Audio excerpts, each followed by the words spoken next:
When I asked Canadians for dessert recipes to make using a microwave, Michelle came at me with that pineapple upside down cake, a classic. It's easy, it's delicious, and your friends will never know the difference.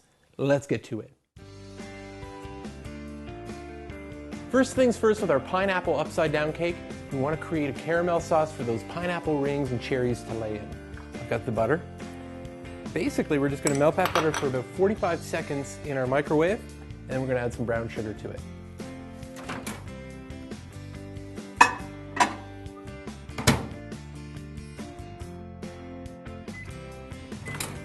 Our butter is melted, and it's time to make that caramel sauce I was talking about, where we take the brown sugar and we basically just incorporate it into the butter. It doesn't have to be perfect.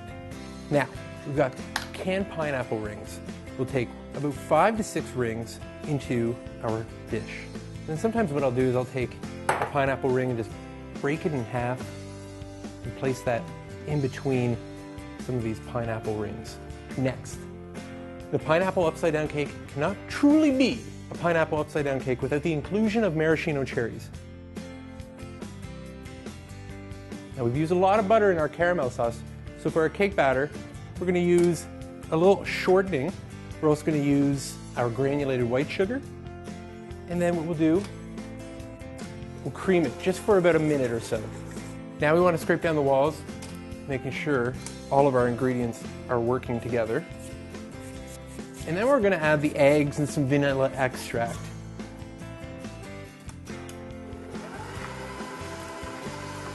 All right, so now it's time for us to add our dry ingredients. I've got a pinch of salt and some baking powder. We're going to add that to our flour.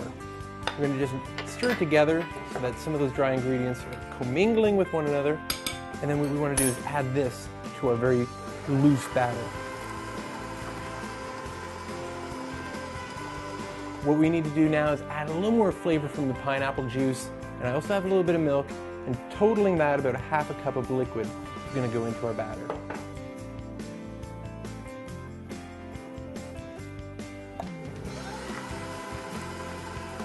And that's that. Our cake batter is ready to be spread over top of our beautiful pineapple rings and cherries. I'm using a portion scoop so that I can carefully place the batter on top of the cherries and pineapple rings so not to disrupt them. And now we're just going to spread it carefully into place. It's time to put our pineapple upside down cake into the microwave. We're going to use a power level 7 this time for about 10 minutes. When it comes out, we'll check it with a toothpick. If it comes out cleanly, we're ready to serve up this cake, okay?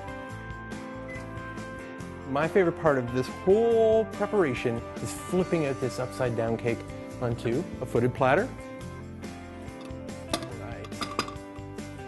And there we have it, our pineapple upside down cake. It truly is a classic, delicious dessert. For more great recipes, tips, and exciting promotions, remember to like our Panasonic Facebook page and keep checking back for updates at facebook.com/Panasonic Cooking Canada.